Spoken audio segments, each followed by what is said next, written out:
Specialistët për hetimin e krimeve të Komisariatit të Policisë Lushnjë kanë ndaluar shtetasin MÇ 36 vjeç banues në Barbullinj, pasi nga hetimet dyshohet se ka kryer marrëdhënie seksuale me dhunë me një shtetase 24 vjeçe para disa muajsh.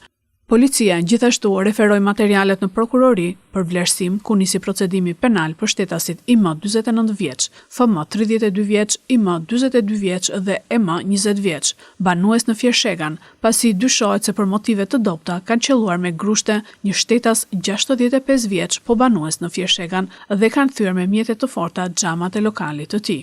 Policia referoi materialet në prokurori sepse shtetësia MV 78 vjeçe pas një infeksioni në ambulancën e lagjes Savër ka pësuar reaksion.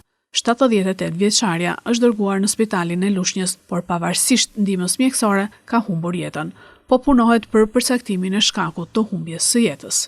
Ndërkohë, specialistët e sektorit të qarkullimit rrugor arrestuan në flagrancë shtetasin AB 28 vjeç banues në Fier, pasi në fshatin Ferm Çlirim, automjeti që drejtonte është përplasur me një mjet pune frezë me rimorkjo me drejtues shtetasin GÇ 50 vjeç. Si pasojë e përplasjes janë dëmtuar shtetasit GÇ, AC 66 vjeç dhe një shtetas 14 vjeç, të cilët ndodheshin në rimorkjon e frezës. Shtetasit GÇ dhe AC ndodhen në spital nën kujdesin e mjekëve.